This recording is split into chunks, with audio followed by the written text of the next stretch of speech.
আসসালামু আলাইকুম। আপনারা সবাই জানেন আজ থেকে মোটামুটি ৫-৬ মাস আগে একটা বাচ্চার চোখের অপারেশনের জন্য বাচ্চাটার চোখে একটা টিউমার হইছে। টিউমারটা ফাইটা ওর চোখে ক্যান্সার ও জীবাণু ওর ব্রেইন পর্যন্ত ছড়াই যাচ্ছে। তো ডাক্তার বলছে যে চোখটা উঠে ফেললে মোটামুটি একটা ক্যামো দিয়ে ট্রিটমেন্ট করলে ওর এটা ঠিক করা পসিবল, ওটা বাঁচানো পসিবল। তো ওর বাবা-মা খুবই ভেঙে পড়ে। ওর বাবা-মা আসলে আর্থিকভাবে খুবই অভাবে ছিল, আর্থিক অবস্থা তেমন ভালো ছিল না। তো ওর বাবা মা আমার কাছে আসে, আমি মোটামুটি আপনাদের কাছ থেকে ফান্ডিং কইরা 2 লক্ষ টাকার মতো, মানে ওর চিকিৎসা করতে ট্রিটমেন্ট চালাইছে, যতটুকু খরচ লাগে ওটা উঠাই দিই। দেন ওর চোখের অপারেশন করা হয়, প্লাস ওর ক্যামো চলতেছিল। এটা ওর লাস্ট ক্যামো ছিল। তো একটা নিউজ আমি আসলে আপনাদের জানানোর সাহস করতে পারি নাই। সেটা হলো আজ থেকে 10 থেকে 12 দিন আগে লাস্ট ক্যামো যেদিনকে ওরে দিতে যাইব, তখন ডাক্তার বলে যে ওর ভাইরাসটা অলরেডি ব্রেইনে ছড়াই গেছে। ওর সব আত্মীয় স্বজনদের দেখা করে যেতে বলেন, ওর দেখে যেতে বলেন, ও হয়তো এই দুনিয়াতে আর থাকতেছে না। আমি ওর দেখতে যাবো, বাট আমি ওর দেখতে যাওয়ার আগে মহান আল্লাহ তাআলা ওর এই দুনিয়া থেকে নিয়ে যায়। তো ওটা তো আমি দেখতে পারি না শেষবারের মতো। ওর যখন ওর অ্যাম্বুলেন্স দিয়ে ওর নিয়ে গেছে ওর গ্রামের বাড়িতে, তো রাস্তায় ব্রেক করছিল, ওই জায়গায় আমি দেখছি। তো আব্বু আমার সাথে যখন আমি দেখা করি, আসলে আমি ভাইঙ্গা পড়ি অনেকটা। ওর আব্বু আম্মু আমার জড়ায় ধরে অনেক কান্নাকাটি করে যে বাবা তুমি অনেক চেষ্টা করছো। আসলে আমি চেষ্টা বলতে কি, কোনো না কোনো ব্যর্থতা তো আমার ভিতরে ছিলই, যার জন্য আসলে এটা হয়ে ওঠে নাই। আসলে ট্রিটমেন্টের সব টাকা দেওয়ার পরেও যদি একটা বাচ্চারা আমি বাঁচাইতে না পারি, মনে করেন আমি এত কষ্ট করছি, এত কষ্ট করার পরেও যদি আমি একজনে বাঁচাইতে না পারি, কি আমি কি করবো? আমার কি দোষ কর? তো আমি অনেক চেষ্টা করি। ওর আব্বু আম্মুরে আমি ওর আব্বু আম্মুরে ওর আম্মু আমার কাছে এসে একদম ভেঙে পড়ে। হ্যাঁ, ওর আব্বু আম্মু আমার কাছে এসে একদম ভেঙে পড়ে। আমিও স্বাভাবিক থাকতে পারি না, যার জন্য ওই জিনিসটা থেকে বাইরে হয়ে আসার জন্য আমি আর এটা নিয়ে দ্বিতীয়বার কারোর সাথে কোনো কথা বলি না। আমার টিম মেম্বার সহ যারাই আছে, আমি আমার লগে এটা নিয়ে কথা বলতে ওদেরকে একদম মানা করি। তো আপনার আজ থেকে এই যে গতকালকে আমি আসলে আমি কি করবো, গতকালকে ওদের টাঙ্গাইলে ওদের বাড়িতে ওদের মিলাদ হয়েছে। আমার মিলাদে যাইতে বলছি, আমি আসলে আর মানে ওই চিন্তাটাই করতে পারি নাই।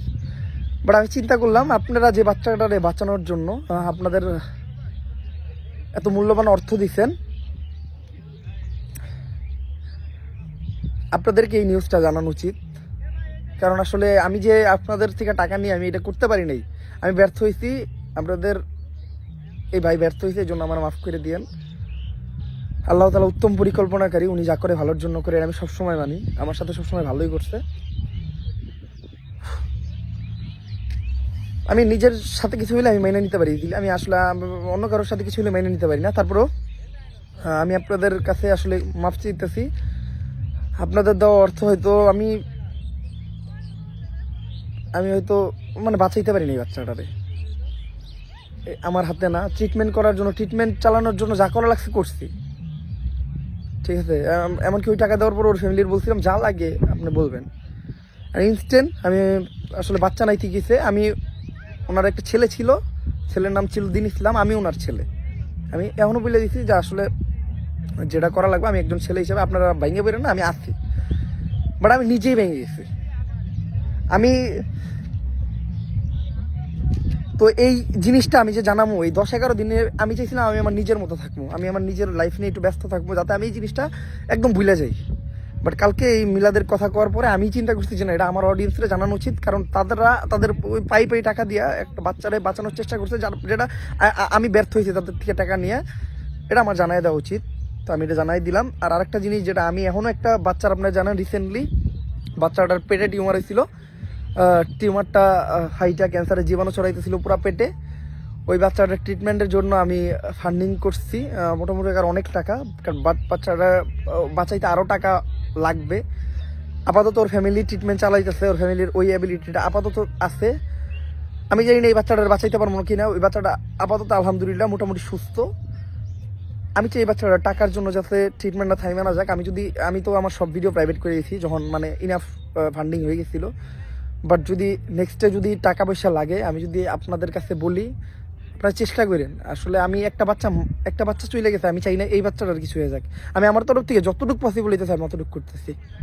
তারপরে আমি জাস্ট এটা বললাম, আপনারা আমার মাফ করে দিবেন, আমি আসলে পারি নাই, আমি এবার ব্যর্থ হয়েছি।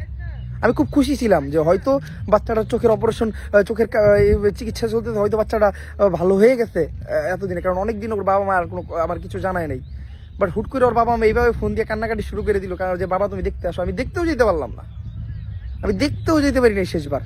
অ্যাম্বুলেন্সে যখন ওর চেহারাটা আমি দেখছি, ওর মুখটা কালো হয়ে গেছিল, মুখটা ফুলে গেছিল, আমি মানে ওর দিকে তাকাইতে পারতেছিলাম, আমি জাস্ট একবার তাকিয়ে চোখটা সরাই নিছি।